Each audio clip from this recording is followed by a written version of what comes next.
السلام عليكم ورحمة الله وبركاته. إن الحمد لله نحمده ونستعينه ونستغفره ونعوذ بالله من شرور أنفسنا ومن سيئات أعمالنا. من يهده الله فلا مضل له ومن يضلل فلا هادي له. أشهد أن لا إله إلا الله وحده لا شريك له وأشهد أن محمدا عبده ورسوله. يا أيها الذين آمنوا اتقوا الله حق تقاته ولا تموتن إلا وأنتم مسلمون. يا أيها الناس اتقوا ربكم الذي خلقكم من نفس واحدة وخلق منها زوجها وبث منهما رجالا كثيرا ونساء واتقوا الله الذي تساءلون به والأرحام إن الله كان عليكم رقيبا. يا أيها الذين آمنوا اتقوا الله وقولوا قولا سديدا يصلح لكم أعمالكم ويغفر لكم ذنوبكم ومن يطع الله ورسوله فقد فاز فوزا عظيما. أما بعد, saudara berbeda Ustaz Mahdi Syarudin, Katibillah muslim-muslimat yang dirahmati dan dikasihi Allah sekalian, kita berada pada penghujung surat Muzammil, iaitu firman Allah Subhanahu wa taala dalam ayat ke-20 ini, A'udzubillahi minasyaitonir rajim. Inna rabbaka ya'lamu annaka taqumu adna min thulutsay al-laili wa nisfahu wa thuluthahu wa ta'ifatun minal ladzina ma'ak wallahu yuqaddiru al-laila wan-nahar alima an lan tuhsuhu fataba 'alaykum faqra'u ma tayassara min al-Qur'an alima an sayakunu minkum marda wa akharuna yadribuna fil ardi yabtaghuna min fadlillahi wa akharuna yuqatiluna fi sabilillah faqra'u ma tayassara minhu وأقيموا الصلاة وآتوا الزكاة وأقرضوا الله قرضا حسنا وما تقدموا لأنفسكم من خير تجدوه عند الله هو خيرا وأعظم أجرا واستغفروا الله إن الله غفور رحيم. Sungguhnya Rabbmu mengetahui bahawasanya kamu berdiri salat kurang daripada 2/3 malam atau 1/2 malam atau 1/3-nya, dan demikian pula segolongan dari orang-orang yang bersama dengan kamu, dan Allah menetapkan ukuran malam dan siang. Allah mengetahui bahawa kamu sekali-kali tidak dapat menentukan batas-batas waktu itu, maka dia memberi keringanan kepadamu. Kerana itu bacalah apa yang mudah bagimu dari Al-Quran. Dia mengetahui bahawa akan ada di antara kamu orang-orang yang sakit dan orang berjalan di muka bumi mencari sebahagian kurnia Allah, dan orang-orang yang lain yang berperang di jalan Allah. Maka bacalah apa yang mudah bagimu dari Al-Quran dan dirikanlah salat, tunaikan zakat, berikanlah pinjaman kepada Allah dengan pinjaman yang baik, dan kebaikan apa sahaja yang kamu perbuat untuk dirimu, nescaya kamu akan mendapat balasannya di sisi Allah SWT sebagai balasan yang paling baik dan paling besar pahalanya. Dan mohonlah ampunan kepada Allah, sungguhnya Allah Maha Pengampun lagi Maha Penyayang. Katilah muslim-muslimat yang dirahmati dan dikasihi Allah sekalian, ayat ini atau bahkan surah ini merupakan surah Makkiyah. Pada masa itu jihad belum disyariatkan. Jadi perkara ini merupakan salah satu bukti kenabian, kata para ulama tafsir, Ibn Katsir sebagai contohnya, kerana ayat ini walaupun turun dekat Mekah sebelum lagi peristiwa hijrah berlaku, tapi Allah SWT telah menjelaskan bahawa akan ada nanti jihad, rombongan jihad. Jadi merupakan satu ijaz ilmu kepada Al-Quran itu sendiri buat orang penduduk Mekah untuk meyakini bahawa apa yang Allah sebutkan ini benar-benar akan berlaku selepas mereka berhijrah ke Madinah kelak.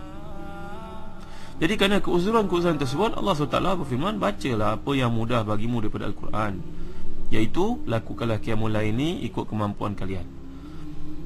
Para ulama yang mengatakan bahawa qiyamul lail ini merupakan satu yang fardu, seperti yang telah kita huraikan kuliah terdahulu, kata Ibn Atiyah dalam Al-Muharrar Al-Wajiz. Mereka mengatakan, lihat, dia diatafkan dengan perintah salat dan perintah zakat, yang mana kedua-duanya merupakan perkara wajib.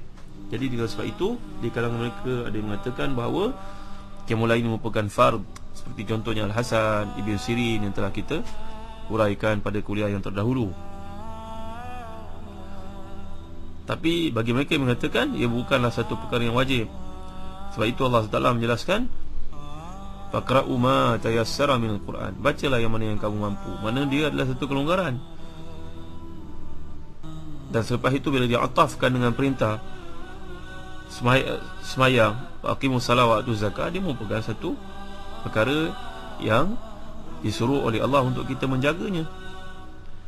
Man qala inal qiyam bil laili ghairu wajib, man qala inal qiyam bil laili ghairu wajib, qal ma'na al-ayah khuzu min hadha an-nafl ma tayassar wa hafizu ala faraidikum. Kalau ada mereka mengatakan ia sunnah dan ini merupakan pandangan yang muktamad, bahawa ia bukanlah perkara wajib, merupakan satu sunat yang sangat muakkad, yang sangat dituntut. Maka ataf yang ada di sini adalah ataf di antara perkara nafilah dengan perkara faridah. Muslim-muslimat yang dimuliakan Allah sekalian. Kemudian digunakan perkataan oleh Allah Subhanahu wa taala, ulangan, diulang sekali, faqra'u ma tayassara minal Quran. Kemudian ulang lagi sekali, faqra'u ma tayassara min, bagi menunjukkan kepada kita, bacalah Quran ni ikut kemampuan kamu. 50 ayat, alhamdulillah. Kalau baca 100 ayat, alhamdulillah, masya-Allah. 10 ayat pun boleh, walaupun dengan kadar memerah susu kambing, seperti yang telah kita huraikan pada kuliah terdahulu.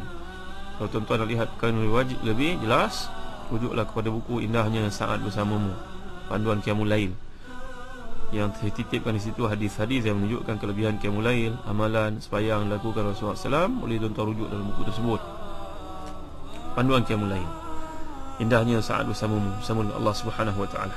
Memanglah tiada waktu yang lebih indah daripada kita bersua dengan Allah, mengadu pada Allah segala keperluan kita. Allah SWT berada untuk mendengar. Sampai ada disebut dalam hadis yang sahih, hadis qudsi, "Ada tak siapa yang minta aku nak tunaikan? Ada tak siapa yang bersifat aku nak ampunkan? Ada tak siapa yang inginkan satu hajat akan dipenuhi?" Rebutlah tuan-tuan untuk bangun malam, kerana waktu itu doa kita dimustajabkan oleh Allah Subhanahu wa taala.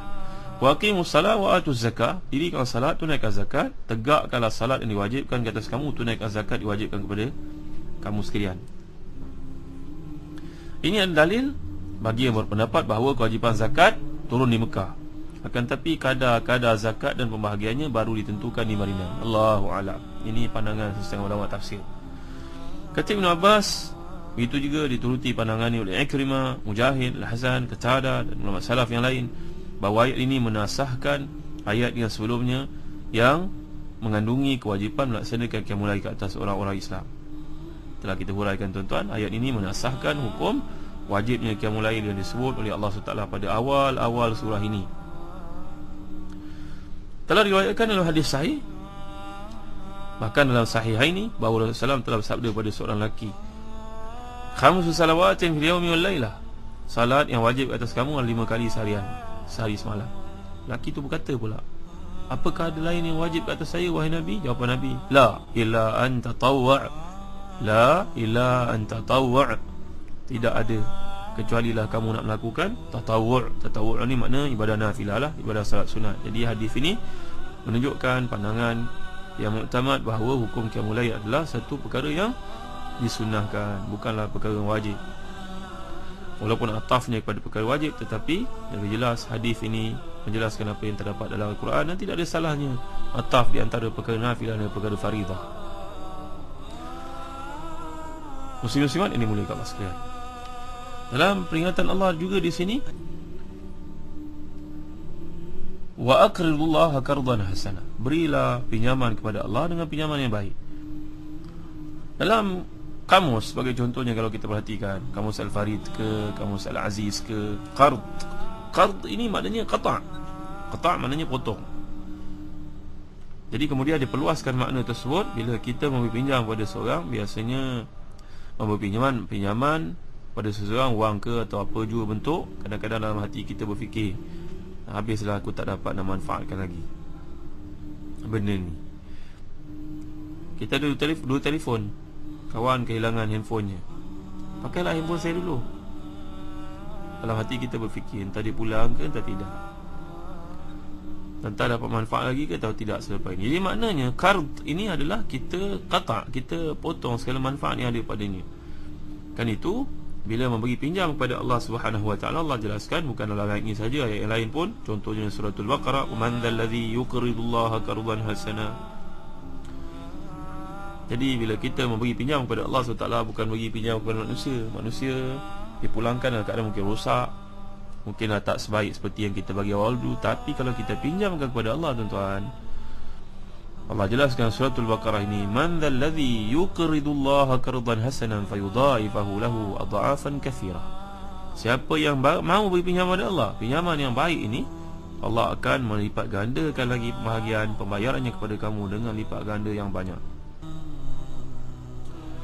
Muslim-muslimat yang dimuliakan Allah sekalian, satu malam ketika berlaku kemarau yang amat dahsyat di Madinah, panas, musim panas, dan antara Islam perlukan kepada infak. Kedengaranlah bunyi, Masya Allah, unta yang datang seolah-olah musuh nak menyerang Madinah. Semua mereka terkejut. Mereka lebih terkejut melihat dalam keadaan ekonomi yang tahap itu stabil, tiba-tiba datang beribu ekor unta yang syarat dengan muatan.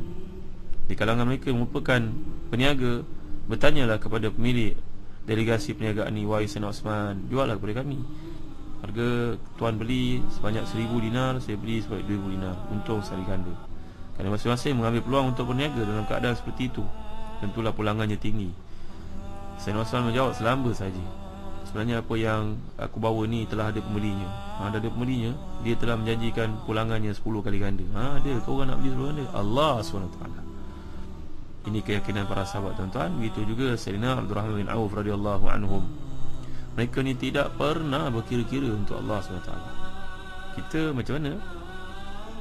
Kita berkira dengan Allah SWT. Kita berkira, Allah berkira dengan kita, tuan-tuan. Kan itu Allah menjelaskan dalam ayat surah Al-Baqarah ini, man dzalladzi yuqridullaha qardan hasanan fayudha'ifahu lahu adha'afan katsira. Dalam ayat sudah kita bincangkan, wa aqridullaha qardan hasanan, beri pinjaman pada Allah, pinjaman yang baik, sedekah. Kerana maksud rata-rata para ulama tafsir maksudkan qard al-hasan di sini adalah al-qardul hasan. Iqradul hasan adalah memberi pinjaman kepada Allah SWT dan berupa sedekah. Wa ma tuqaddimu li anfusikum min khairin tajiduhu 'indallahi wa khairan wa a'zama ajra. Apa jua yang kamu buat untuk diri kamu, nescaya Allah SWT pasti membalas dengan yang terbaik, besar pahalanya. Semua harta yang kamu sedekahkan, itulah yang semuanya milik kalian, dan itu yang lebih baik yang kamu siapkan untuk diri kalian selepas kamu kembali kepada Allah SWT. Kita kumpul harta banyak, bila mati, tuan-tuan, harta tersebut berpindah tangan kepada isteri, anak-anak. Mereka akan habiskan harta tersebut kerana dia tidak merasa peritnya, payahnya pengumpulan harta tersebut. Suami meninggalkan isteri, Allah yarham, meninggal dunia, jandanya berkahwin dengan lelaki baru, datanglah seorang lelaki yang menghabiskan hartanya dalam hidup. Tengok tuan-tuan, fair tak dunia ni? Dalam sebuah hadis riwayat Abu Ya'la al-Musili daripada Al-Harith bin Suwaid, dia berkata, Abdullah mengatakan Rasulullah telah bersabda, ayyukum maluhu ahabbu ilaihi min mali warithihi. Maksudnya, siapa di antara kamu yang lebih mencintai hartanya lebih daripada harta pewarisnya? Mereka berkata, ya Rasulullah, tak ada seorang pun di kalangan kita ni kecuali lebih mencintai hartanya lebih daripada harta pewarisnya. Nabi lantas bersabda, i'lamu ma taqulun, fahamilah apa yang kau katakan itu. Mereka berkata, kami faham apa yang kami jawab ni, wahai Nabi. Nabi berkata, innama malu ahadikum ma qaddama malu warithi ma akhir. Semuanya saudara dengar baik ni, bagi yang mengumpulkan harta, tamak, kedekut, berkira-kira untuk agama Allah. Semua harta yang kamu kumpulkan ini adalah untuk pewaris kamu, akan menjadi milik mereka. Tapi apa yang kamu dahulukan, kamu sedekahkan, itu yang akan membantu kamu di akhirat kelak. Tapi yang kamu tidak berikan kepada sedekah itu, kamu berkira-kira untuk Allah, dia akan jadi harta pewaris kamu, dan kamu tidak akan memiliki apa-apa lagi selepas itu. Muslimat yang dimuliakan Allah sekalian. Jadi kalau kita perhatikan, tuan-tuan yang dirahmati dan dikasihi Allah sekalian, bila sebut tentang perkataan taba pada hujung ayat ni kan, wastaghfirullah innallaha ghafurur rahim, wa ma tuqaddimu li anfusikum min khairin tajiduhu 'indallahi wa khairan wa 'azama ajra, wastaghfirullah innallaha ghafurur rahim. Dan sebelum itu, faqra'u ma tayassara min wa aqimus salata wa atuz zakata wa aqridullaha qardan hasana. Sebelum itu lagi, alima allan tuhsuhu fataba alaikum. Lihat kaitan ni antara taba alaikum, fataba alaikum dengan wastaghfirullah. Taubat ni tuan-tuan, asal maknanya kembali. Jadi orang yang dimaksudkan di sini, yang dimaksudkan menerima taubat Allah SWT. Jadi seorang yang kembali kepada Allah SWT, mengharapkan kasih sayang Allah SWT. Jadi dalam konteks saya ni, mengharapkan pengampunan, tak ada kekurangan-kekurangan yang mereka lakukan ketika di dunia dahulu. Orang yang bangun malam ni merupakan orang yang paling dekat dengan Allah dan paling mengerti terhadap dosa-dosa yang pernah dilakukan. Muslim-muslimat yang dirahmati dan dikasihi Allah sekalian. Jadi di hujung ayat ni tuan-tuan, berkatalah seorang memiliki Islam yang hebat, namanya almarhum Syekh Muhammad Al-Ghazali, salah seorang ulama yang terkemuka di Mesir. Dalam buku beliau bertajuk Hadza Dinuna, inilah Islam yang kita anuti. Perdagangan dinilai oleh Nabi SAW sebagai satu jihad. Telah kita huraikan pada kuliah yang lalu. Bahkan disamakan dalam Al-Quran dengan peperangan. Dari segi keizinan Allah SWT bagi yang melakukannya untuk tidak melaksanakan salatul lail, qiyamul lail. Dengan syarat perdagangan itu disertai dengan jiwa yang suci, nak mendekatkan diri kepada Allah, bertaubat kepadanya, meninggalkan pembohongan, meninggalkan kekejaman, meninggalkan penganiayaan kepada orang, mengambil kesempatan terhadap orang lain, belajar dalam muamalat, tuan-tuan dimuliakan Allah sekalian, supaya kita tak terjerumus dalam perkara-perkara yang haram. Begitu juga dalam buku beliau yang lain, Kaifa Nafhamu Al-Islam, bagaimana kita faham Islam. Beliau menjelaskan kerja bertani adalah satu sunnah, iaitu anjuran dalam situasi yang tertentu. Tapi bila usaha tersebut berkaitan dengan kehidupan orang yang ramai, bahkan yang menjadi satu sumber bekalan kepada ketenteraan Islam, maka ia menjadi wajib. Jadi mengurangkan perhatian kepadanya atau membiarkan penyakit merosakkan usaha murni ini, tuan-tuan, maka ia merupakan satu pengkhianatan kepada Allah SWT dan Rasul. Ini kata Muhammad Ghazali. Bahkan lebih daripada itu, alim ini menambah, seandainya ada seorang yang sembahyang malam, bertasbih, memuji Allah, kemudian pagi hari ketika dia memulakan kerjanya, dimulakan dengan kelesuan, kemalasan, rasa malas nak menjalankan tanggungjawab tersebut, duduk kat ofis kerajaan, tidur, bahkan dia tidak bersungguh-sungguh dalam perniagaan dilakukan. Jadi tuan-tuan, orang ni berdosa pada Allah sebenarnya. Dia tak reti mana prioriti. Ini lebih lanjut penjelasan dari para ulama tentang konteks jihad, perdagangan. Maknanya hidup ni berjalan secara seimbang, jangan dibuat satu diabaikan yang lain. Jadi tentulah ayat ke-20 dan tafsiran yang dikemukakan bukan merupakan anjuran untuk tidak melaksanakan qiyamul lail langsung, tapi jangan nafikan kelebihan orang yang bekerja pada siang hari. Mereka juga menjalankan tanggungjawab kepada Allah SWT, bahkan diberi keringanan untuk tidak qiyam sepanjang malam. Pilihlah waktu yang sesuai, ambillah sekadarnya, tapi jangan abaikan langsung. Kalau tertinggal sesekala, itu adat. Jadi dia penjelasan ni, tuan-tuan, dapatlah kita fahami bahawa seorang muslim yang baik dituntut mengatur waktunya, mengukur kemampuannya, menilai mana yang harus didahulukan, mana yang dikemudiankan. Jadi kita dapat lihatkan, tuan-tuan, keserasian yang hebat di antara awal surah ni dengan akhirnya begitu jelas sekali. Awalnya perintah melakukan qiyamul lail dalam waktu tertentu, akhirnya memberi keringanan dan alternatif lain sebagai pengganti dari qiyam tersebut. Maha benar Allah SWT dalam firman-Nya. Sebab tuan-tuan, pada hujung ini Allah berfirman, wastaghfirullah innallaha ghafurur rahim. Dan mohonlah ampunan kepada Allah, sungguhnya Allah Maha Pengampun lagi Penyayang. Banyakkanlah zikir, banyakkanlah mohon keampunan kepadanya di atas kelalaian kita dalam kehidupan. Sungguhnya Allah yang kita abdikan diri kepadanya merupakan sesuatu yang Allah SWT merupakan Maha Pengampun lagi Penyayang kepada siapa yang menjadi kelemahan dirinya dan lekas-lekas bertaubat kepadanya, memohon mendekatkan diri kepadanya dengan apa jua kesempatan dan peluang yang ada.